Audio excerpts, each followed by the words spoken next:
QuickBooks Online 2021, adjusting entry related to unearned revenue or a customer deposit with the help and use of Excel. Let's get into it with QuickBooks Online 2021.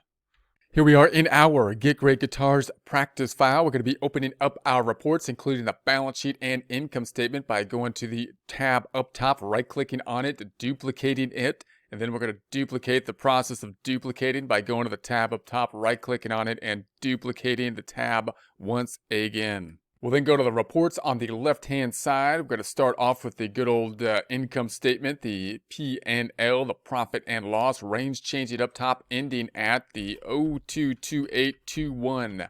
Run that report. Going to hold down Control, scroll on up just a bit to get to that 125%.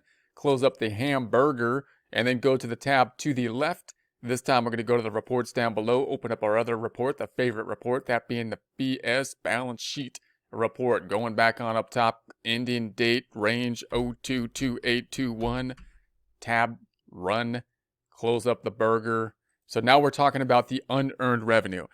This could be a result of a customer deposit or some type of unearned revenue. And this one, it's going to be a little bit different. Our adjusted entry here will be a little bit different than you might see in the textbooks, which can kind of disturb some people, but you'll see it done this way quite often in practice for reasons we discussed when we entered the unearned revenue on the books.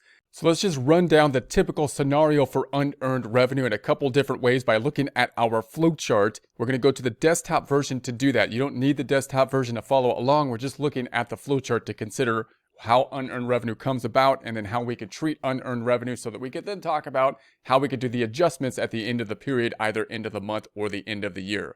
So normally if we're looking at this flowchart for our revenue generation, normally we collect revenue either at the point in time when we issue the invoice, meaning we did the work but we didn't get paid yet, or at the point in time that we did the work and we got paid at the same point in time.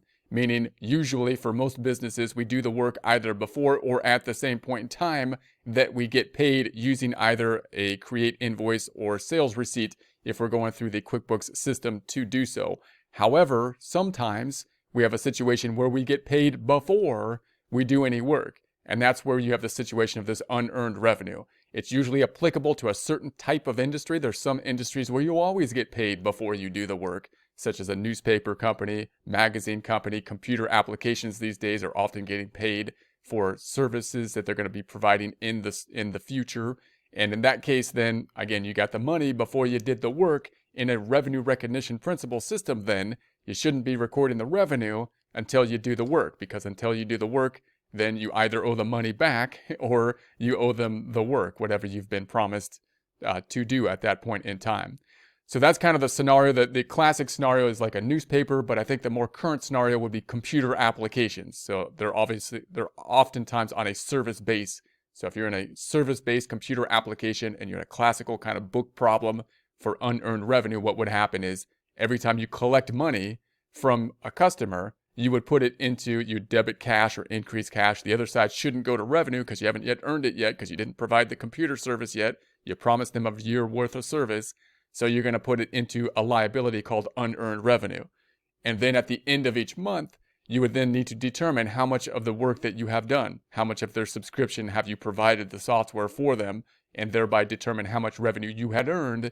And then you'd have to decrease the liability account, record the other side then to the revenue. So you can also have situations where businesses don't have unearned revenue all the time with every sale, but periodically they have to deal with it. For example, rental companies typically will collect a security deposit or something like that, which is a similar situation. You got money, but you didn't do anything for it, so you'd have to debit cash or increase cash. The other side shouldn't go to revenue. It should go to a liability of a security deposit, which is basically kind of like an unearned revenue or similar treatment to unearned revenue. You might get the last month of rent, or in our case, we have a situation where someone comes in and asks or wants to buy something that's valuable, like a guitar, and we don't have it yet, but we're going to process the sale. For us to do so, we want a security deposit. We want a down payment on it. So now they're going to pay us once again in advance. Now, logistically within QuickBooks, we talked about a couple different ways that you can record the unearned revenue in QuickBooks. You can kind of do a roundabout way to actually use unearned revenue, but there's some pros and cons with that. Oftentimes you will see people doing within QuickBooks using this format that we're going to show here. And that will be that basically I would like to run the unearned revenue in the customer account, the account that deals with the customer account, so that my subledgers will tie out with it. So that means I would like to use accounts receivable because it's the account that deals with customers, so that it will line up the payments and the receipts that we will have. And so this is where it's a little bit different in our adjusting entry here. So what we did is, and this is kind of common, you'll see this, so you want to be aware of it, is that when we have a received payment and it was a deposit, we recorded it as a received payment. And a received payment normally within the QuickBooks system is a decrease to accounts receivable. But because we don't have an invoice related to it, we put it to receive payment, and that's going to make a negative accounts receivable, which is not quite right because we should have a positive liability called unearned revenue. Instead, we have a negative receivable. But that works logistically because that negative receivable then can be matched up in our reports to the invoice that we're going to create after the receivable, and it'll all line up in the accounts receivable sub-accounts neatly if we do this kind of method, which is the method we're going to use. The problem is that if there's a negative receivable outstanding at the end of the time period, then to report our books properly on an accrual basis, we should remove the negative receivable and record the liability unearned revenue. And that's what we will now do periodically. We're going to look through our receivables, see if there's any deposits, remove them from a negative receivable, and record them as a liability. Let's see this in QuickBooks. If I go back on over to QuickBooks, if I look at the accounts receivable, we got the $13,872 here. I want to take a look at the detail for it now. I want to look at the customer balance detail report. Go into the tab to the right, right-clicking on it. I'm going to duplicate this tab, and we're going to go down and see if we can go to who owes you money for the customer balance detail. So we'll go to the reports on the left-hand side, and reports item. I'm going to scroll down through these reports. We want to look at who owes you the money. And we're looking for the customer balance detail. Customer balance detail. I'm going to close this back up. I'm going to run this for the period end. So I'm going to say I want a custom date range as of 02/28/21. And let's do that again. 02/28/21. And then run that report. And so what I'm looking for are these negative balances for a particular customer. So if I go down, I'm saying, okay, this all looks normal, but this one, now I've got this payment here that isn't tied out to anything. It's just a payment that's basically just outstanding, just hanging outstanding there. And that would indicate, because receivables mean that somebody owes the company money. So what does it mean if I have a negative receivable? Well, it really means it's not an asset anymore. It means that the company owes them money, so it should be a liability. But again, it works well in here as an asset because logistically, when I create the invoice that ties out to this payment, it will match out nicely, and it'll work, just like our normal process will work, except basically in reverse. It'll match out neatly. So it works logistically for many bookkeepers to do it this way.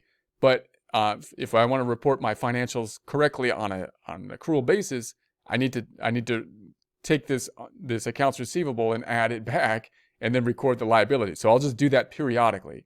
So that's going to be our unearned revenue adjustment.